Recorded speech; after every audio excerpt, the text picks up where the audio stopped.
Hello friends, स्वागत करती हूँ आप सभी का अपने चैनल पे। कैसे हैं आप सब? चलिए स्टार्ट करते हैं। आज का टॉपिक है मेरा पोस्टपार्टम से रिलेटेड। पोस्टपार्टम का मतलब होता है प्रेगनेंसी के बाद जो पीरियड होता है जिसमें मदर्स रिकवर करती हैं।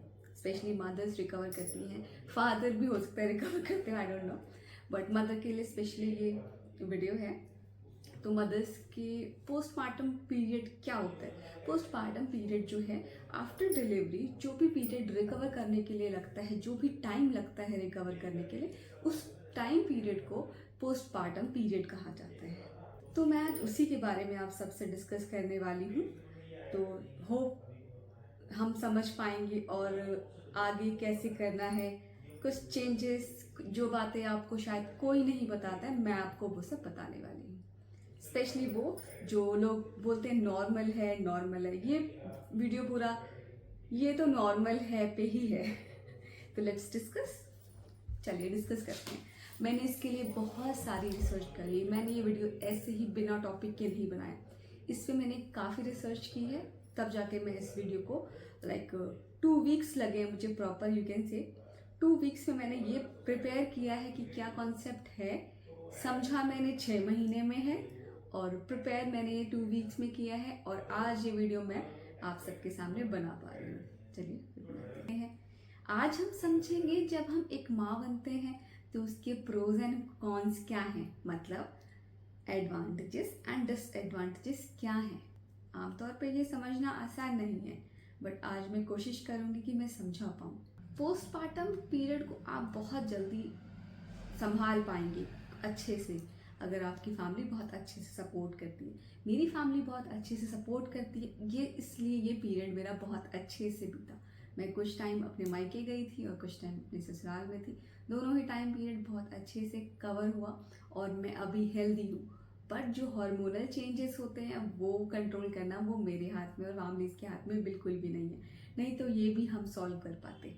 आज का कॉन्सेप्ट है मेरा जो हेयर फॉल रिलेटेड है। पोस्टपार्टम पीरियड के बाद, जब पोस्टपार्टम पीरियड में ही होते हैं हम, तो जब हम पोस्टपार्टम में होते हैं, जब हेयर फॉल स्टार्ट होता है, उसको कैसे समझना है और ये कब ठीक होगा, कैसे ठीक होगा और स्टार्ट कब होता है, मेनली मैं बताने वाली हूँ आप सबको ये सारी बातें। ये हमें बहुत सारी चीज़ें लेनी होती है, ये मैं आपको एंड में बताऊंगी कैसे कैसे इसको हम ठीक भी कर सकते हैं। आपने सुना होगा, हर कोई बोल देता है ये तो नॉर्मल है। डॉक्टर्स भी यही बोलते हैं ये नॉर्मल है, डोंट वरी, डोंट वरी, ये नॉर्मल है। ये मैंने भी कई बार सुना है, पर आपको ये कोई नहीं बताता है कि कब ठीक होगा, कैसे ठीक होगा। सब बोलते हैं टाइम लगेगा, टाइम भी बता देते हैं कि हाँ ये 2 मंथ्स में ठीक हो जाएगा, 3 मंथ्स में ठीक हो जाएगा, बट कैसे? कुछ और जल्दी रिकवर करने का कोई और आइडिया है क्या? चलिए जानते हैं। आज का टॉपिक है हमारा हेयर फॉल, तो मैं हेयर फॉल पे ही स्टिक करना चाहूँगी। बाकी की चीज़ें हो सकता है, मैं आपसे रिलेट कर पाऊँ, बट चलिए एक जगह स्टिक रहते हैं। आज का वीडियो है मेरे मदरहुड जर्नी पे, मीन्स मेरे पोस्टपार्टम जर्नी पे। पोस्टपार्टम, मदरहुड, इसके नाम मैं बहुत सारे देना चाहूँगी, और साथ ही साथ मैं इसका नाम माई हेयर फॉल जर्नी भी रखूँगी। Is happening just because of my hormones and me as a mother.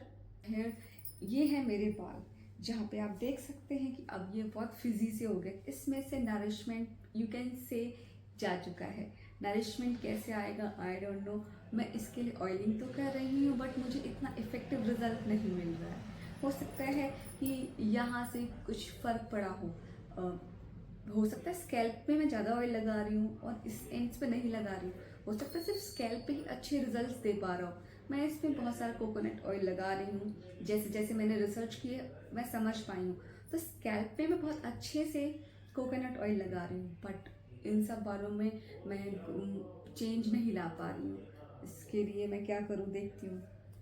Delivery के बाद मैंने इतने इतने बाल लॉस किए अपने, इतने इतने बाल मेरे निकलते थे। ये बहुत सडन स्टार्ट नहीं हुआ था, पहले मेरे कुछ कुछ बाल निकल रहे थे। प्रेगनेंसी के टाइम पे मेरे बिल्कुल हेयर फॉल नहीं हुए, तो मैं हैप्पी थी। हेयर बहुत अच्छे हो गए थे, स्किन भी काफ़ी अच्छी हो चुकी थी। मेरा वेट गेन भी लाइक 15 to 20 kg हो गया था, बल्कि अब मैं नॉर्मल हूँ। मैं नॉर्मल इस वजह से हूँ क्योंकि मैं ब्रेस्ट फीडिंग कराती हूँ। अगर आप ब्रेस्ट फीडिंग नहीं कराते हैं तो सेम वेट लूज़ करना मुश्किल होता है। आपका बेली फैट भी रिड्यूस नहीं होगा अगर आप ब्रेस्ट फीडिंग नहीं कराते। तो ब्रेस्ट फीडिंग भी बहुत ज़रूरी है, तो ये ध्यान रखिएगा आप लोग। आजकल क्या हो रहा है, जब भी मैं हेयर कॉम करने जाती हूँ मैं बहुत डर जाती हूँ। क्यों? क्योंकि जब मैं कॉम करती हूँ तो मेरे इतने सारे बाल निकलते हैं। एक बार मेरे हस्बैंड को ये सारे बाल एक साथ ज़मीन पे मिले, उन्हें लगा कि प्रिया आज तो लगता है काम वाली ने सही से झाड़ू नहीं मारा या पोछा, क्योंकि ये इस एरिया पे बहुत सारे बाल हैं और काफ़ी दिन के लग रहे हैं, ध्यान मतलब काम नहीं कर रही है ढंग से। तो मैंने कहा ये अभी मैंने कॉम किया था इसलिए इतने सारे बाल, कि इतने सारे बाल एक साथ कैसे मिल गए। मैं कहा सारे एक साथ मेरे इतने इतने बाल निकल रहे हैं, मतलब एक कॉम करने पे।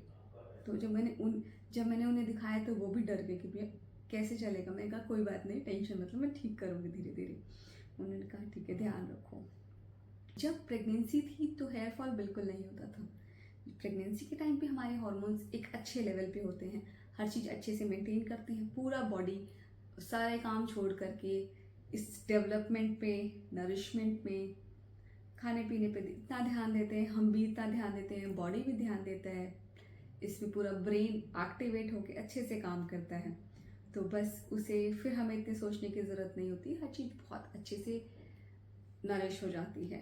बेबी नरिश होता है, हम भी नरिश हो जाते हैं, लेकिन उसके बाद जब डिलीवरी हो जाती है, बच्चा बाहर आ जाता है, तो फिर बॉडी भी रिलैक्स पोज पे आ करके वो अपनी शायद मेहनत सारी रिकवरी पे लगाता है, ना कि हमारे हेयर पे, स्किन पे ये सब काम बंद कर देता है। इस वजह से हमारे ये सब स्किन एंड हेयर पे बहुत ज़्यादा इम्पैक्ट पड़ता है। इवन अगर आप आँखों का इस्तेमाल ज़्यादा करते हैं तो आँख भी वीक हो सकती है। इसलिए प्रेगनेंसी में आप इतना मोबाइल ना यूज़ करें, आफ्टर डिलीवरी भी इतनी ज़्यादा चीज़ें ना देखें जब तक आपको ठीक ना लगे कि अब मैं ठीक हूँ बिल्कुल। Like you can say 2 months 3 months तक आप बिल्कुल फ़ोन ना चलाएं ज़्यादा देर तक। ज़रूरी के काम करें, बाकी नहीं करें, क्योंकि हो सकता है आपकी आंखें कमज़ोर हो जाएं और रिकवर ना कर पाएं और आपको कम दिखाई देना शुरू हो जाए। जब डिलीवरी हो जाती है तो हमारा हार्मोन लेवल सडनली ड्रॉप करता है। ड्रॉप करने की वजह से हमारी काफ़ी चीज़ें हम मैनेज भी नहीं कर पाते हैं, हमारी बॉडी। फिर तभी से हमारे बाल झड़ने शुरू हो जाते हैं, हेयर फॉल जर्नी स्टार्ट हो जाती है। कब से स्टार्ट होती है?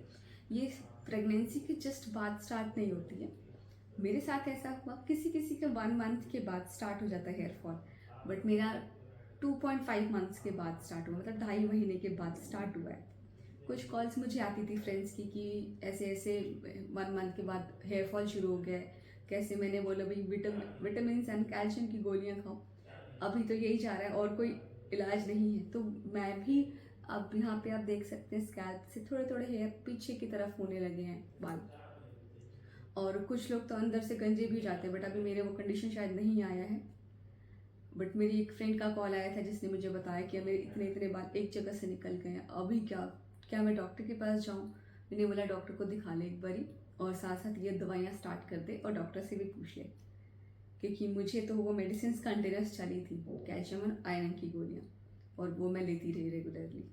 फिर भी इससे इतना कुछ फ़र्क नहीं पड़ा, मैं ये नहीं बोलूँगी। हो सकता है इंटरनली वो एब्जॉर्ब हो जा रहा हो और अंदर काम कर रहा हो, पर मेरे बालों पे इम्पैक्ट इतना शायद नहीं पड़ा, इसलिए वो इतने झड़ने लगे हैं। ऑलमोस्ट आधे हो चुके हैं मेरे ये बाल। ये आज का 1 दिन का हेयर फॉल है मेरा, इवन नोबडी कैन इमेजिन। शायद ये पहले मुझे 1 मंथ में इतने बाल लूज होते होंगे धीरे धीरे, बट ये एक बार में अब निकल रहा। बट खुशी की बात ये है कि ये टेम्परेरी है, ये कुछ समय में ये बाल झड़ने कम हो जाएंगे, बिल्कुल भी कम हो जाएंगे और धीरे धीरे बंद हो जाएंगे। ये खुशी की बात है हमारे लिए, पर धीरे धीरे बहुत टाइम लगेगा। बट वापस से रीग्रोथ करना और वापस से उसी लेवल पे अपने हेयर को, मतलब वही थिकनेस वही वॉल्यूम आपकी, वो कभी वापस नहीं आएगी। स्किन अच्छी हो जाएगी वापस से अगर बहुत ख्याल रखा। मैं अभी बहुत ख्याल रख रही हूँ, मैं लोशंस वगैरह रेगुलरली अप्लाई कर रही हूँ, तो मेरी स्किन तो ठीक हो गई है, बट हेयर सडनली फॉल करने लगे और मैं उस पर, मेरा कोई भी कंट्रोल नहीं है। बेबी मेरी 6 मंथ्स की होने वाली है, इसलिए हो सकता है कुछ चेंजेस आए हों, धीरे धीरे उस चीज़ को मैं समझूंगी। बट मेन रीज़न है ये कैसे ठीक होगा, आप ठीक कर सकते हैं अपनी अच्छी डाइट से।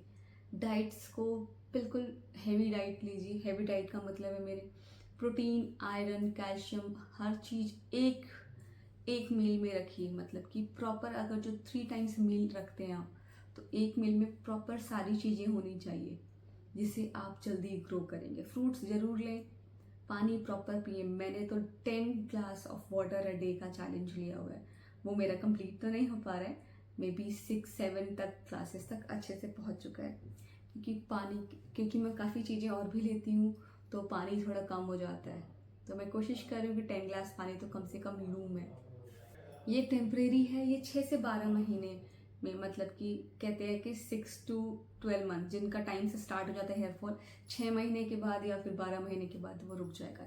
इस बीच में मेरा ये हेयर फॉल बिल्कुल रुक जाएगा, लेकिन वापस से रीग्रोथ का कोई चांस नहीं है। अभी हेयर वाइटनिंग होने लगे, मतलब बाल सफ़ेद भी होने लगे, क्योंकि नरिश नहीं है, नरिशमेंट की कमी है। तो हो सकता है कि बाल कलर भी कराने पड़ जाए जल्दी मुझे। ये सिर्फ मेरे लिए है, सबके साथ ऐसा नहीं हो सकता कि सबके साथ बाल वाइट होने लगे हो एकदम से। अब ये नॉर्मल है कहना बंद करते हैं, बताते हैं असली रीज़न और बताते हैं साथ में असली सॉल्यूशंस।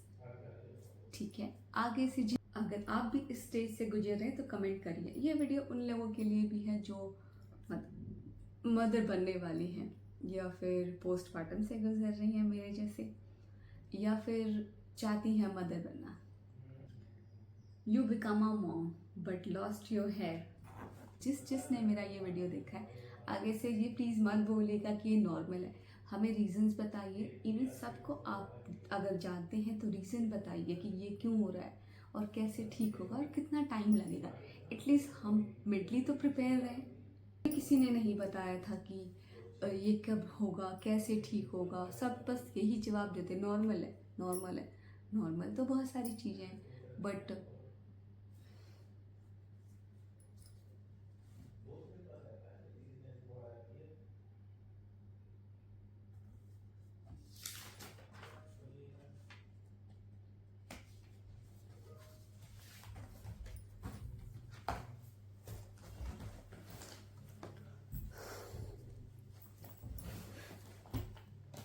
चलिए आज के लिए इतना ही। मिलते हैं किसी और नेक्स्ट ब्लॉग में अच्छे से प्रिपरेशन करके। All the best. Thank you for watching my video. Subscribe my channel and support. Thank you.